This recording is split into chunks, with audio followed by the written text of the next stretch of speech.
नमस्कार दोस्तों, प्रोस्टेट के बारे में कई बार इस चैनल पर हमने आपसे डिस्कस किया है। प्रोस्टेट एक बढ़ती उम्र के साथ प्रोस्टेट एक ग्लैंड होता है जो साइज में बढ़ जाता है। अब इसको लेकर काफी लोगों में जिज्ञासा भी रहती है। तो आज इस वीडियो में हम बात करेंगे कि कौन से 10 ऐसे साइंस हैं जो कि आपको प्रोस्टेट के एनलार्जमेंट को दिखाते हैं। तो 10 साइंस की अगर हम बात करें प्रोस्टेट के बारे में, थोड़ा सा पहले एक जरा सा इंट्रोडक्शन दे देता हूँ। पेशाब की थैली के नीचे एक अखरोट के शेप का ये ग्लैंड होता है जो कि हमारे पेशाब की नली को चारों तरफ से घेरे हुए होता है। अब ये प्रोस्टेट ग्लैंड जो है वो हमारे मेल रिप्रोडक्टिव सिस्टम का हिस्सा है और ये वीर्य का कुछ भाग बनाता है। जब ये बढ़ती उम्र के साथ साइज में बढ़ जाता है, खासकर इसका अंदरूनी भाग जब साइज में बढ़ जाता है, तो वो पेशाब की नली के ऊपर प्रेशर क्रिएट करता है। तो पेशाब की थैली से जब यूरिन निकलने का सिकुड़न होती है, पेशाब की थैली की यूरिन जो है निकलने की कोशिश करता है, तो ये रास्ते में रुकावट का काम ये ग्रंथि साइज में बढ़ जाने के बाद करती है। इसके वजह से हमें कुछ सिम्टम्स उत्पन्न होते हैं। तो आइए जानते हैं कि ये कौन से 10 साइंस हैं जिससे आप खुद जान सकते हैं कि आपका प्रोस्टेट एनलार्ज हो सकता है। पहले तो ये उन लोगों के लिए जो जिनकी उम्र जो है 40 या 50 से अधिक है। तो ऐसे मरीजों में ही प्रायः प्रोस्टेट की समस्याएं देखी जाती हैं। यंग लोगों में जब प्रोस्टेट की समस्याएं होती हैं तो उसके साथ उनको पेशाब में जलन, दर्द, बुखार यानी प्रोस्टेटाइटिस के सिम्टम्स भी साथ में होते हैं। तो आप पहला जो साइंस होता है, सबसे अर्ली साइन जो होता है प्रोस्टेट एनलार्जमेंट का, वो होता है इंक्रीज फ्रीक्वेंसी, यानी कि पेशाब करने की बार बार इच्छा हमें हो रही है। यानी 2 घंटे के अंदर ही, 1 घंटे में, आधे घंटे में हमें दोबारा उठ के पेशाब करने जाना पड़ रहा है।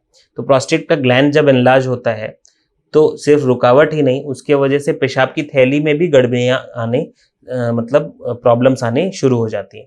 तो ये पेशाब की थैली जब इरिटेबल हो जाती है तो हमें बार बार पेशाब जाने की इच्छा होती है। तो ये पहला साइन हो गया। सेकंड ये होता है कि रात में भी हमें उठ उठ के बार बार पेशाब जाना पड़ रहा है। इसको नॉक्टूरिया बोलते हैं। 1 या 2 बार रात में पेशाब करना नॉर्मल है। इससे ज़्यादा अगर आपको पेशाब करना बार बार जाना पड़ रहा है, नींद डिस्टर्ब हो रही है, तो फिर ये नॉक्टूरिया होता है और ये भी एक प्रोस्टेट एनलार्जमेंट का सिम्टम है। तीसरा होता है अर्जेंसी, यानी पेशाब आपको लगी तो आप रोक नहीं पा रहे, तुरंत भाग के पेशाब करने जाना पड़ रहा है। यानी आपको यूरिन को पोस्टपोन करना बहुत मुश्किल हो रहा है। आप ज़रूरी मीटिंग में हैं, कहीं भी हैं, कहीं बिजी हैं और अचानक से आपको पेशाब की इच्छा होती है और आपको बाथरूम की तरफ भागना पड़ता है। इसको अर्जेंसी कहते हैं और ये तीसरा मुख्य साइन है प्रोस्टेट एनलार्जमेंट का। अर्जेंसी एक ऐसी चीज़ है जिसके वजह से प्रोग्रेस ये हो जाती है तो कभी कभी इनकॉन्टिनेंस भी हो जाती है। मरीजों को पेशाब बिना कंट्रोल के अंडरगारमेंट्स गीले हो जाते हैं और निकल जाता है पेशाब। ठीक है, तो ये एक तीसरा सिम्टम है। इसके अलावा हमारी क्वालिटी ऑफ लाइफ भी अर्जेंसी की वजह से बहुत ज़्यादा डिस्टर्ब होती है। इसके अलावा चौथा साइन की अगर मैं बात करूं तो वो है वीक स्ट्रीम, यानी कि पेशाब की धार कमज़ोर हो रही है। बिल्कुल पतली धार से या कमज़ोर धार से धीरे धीरे पेशाब आ रही है। तो इसको ये एक बहुत गंभीर समस्या होती है। इसको टाइम से रिकॉग्नाइज नहीं किया, दवाइयाँ नहीं चालू की, तो आगे जाके पेशाब पूरी तरह से रुक भी सकता है। इमरजेंसी में आपको पेट फूलने लगे, दर्द होने लगे और कई मरीजों को पेशाब की नली भी डलवानी पड़ती है, जिसको अक्यूट यूरिनरी रिटेंशन कहते हैं। 5वां मुख्य साइन जो है वो है इंटरमिटेंसी, यानी पेशाब स्टॉप एंड स्टार्ट करके आ रहा है। पेशाब आ रही, फिर रुक जा रही, फिर आ रही है, फिर रुक जा रही। इसको इंटरमिटेंसी बोलते हैं। ये भी एक मुख्य सिम्टम है। प्रोस्टेट ग्लैंड के एनलार्जमेंट की वजह से जो नली में दबाव पड़ रहा है उसकी वजह से ऐसा होता है। इसके अलावा पेशाब करते समय जोर लगाना पड़ रहा है आपको। अगेन जो रुकावट होती है प्रोस्टेट ग्लैंड के साइज की वजह से, उसी की वजह से ये बॉडी कोशिश करती है पेशाब की थैली में हम जोर लगा के पेशाब को किसी तरह से एक्सपेल करें। और 7वां जो साइन है वो है पेशाब करने के बाद पेशाब ऐसा पूरी तरह खाली नहीं हुई थैली, हमारे को वो सेंसेशन होता रहता है। यानी पेशाब कुछ अंदर रह गया है, मैं फिर से जाके पेशाब कर लूँ, ऐसा इनकम्प्लीट एम्प्टिंग की जो एक आभास हमें होता है, वो एक 7वां सिम्टम होता है प्रोस्टेट एनलार्जमेंट का।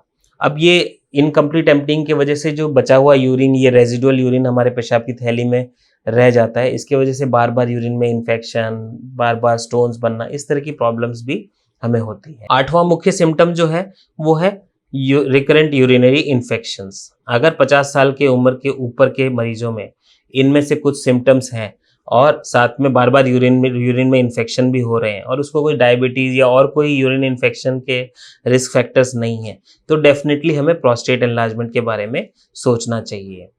9वां सिम्पटम्स जो मैं कहूँगा कि वो पेशाब में अगर आपको कभी खून आता है, बहुत ज़्यादा स्ट्रेन करने की वजह से, खासकर जिन मरीजों को खून पतला करने की दवाइयाँ चल रही हैं, उनमें अगर प्रोस्टेट भी बढ़ा हुआ है और आप स्ट्रेन कर रहे हैं, तो या संक्रमण हो गया है पेशाब के रास्ते में, तो ईज़िली उनके यूरिन में ब्लड भी आ सकता है, तो इसको भी एक सिम्पटम माना गया है। लास्टली पेशाब का पूरी तरह रुक जाना, यानी कि एक्यूट यूरिनरी रिटेंशन, पेशाब रुक गया, पेट फूलने लगा, पेट में दर्द होने लगा, इमरजेंसी में आके पेशाब की नली डलवानी पड़ रही है। ये भी एक पेशाब की रुकावट का ही सिम्पटम है और इसको भी प्रोस्टेट से जोड़कर देखा जा सकता है। तो ओवरऑल मैं बात करूँ तो ये कुछ साइंस एंड सिम्पटम्स हैं।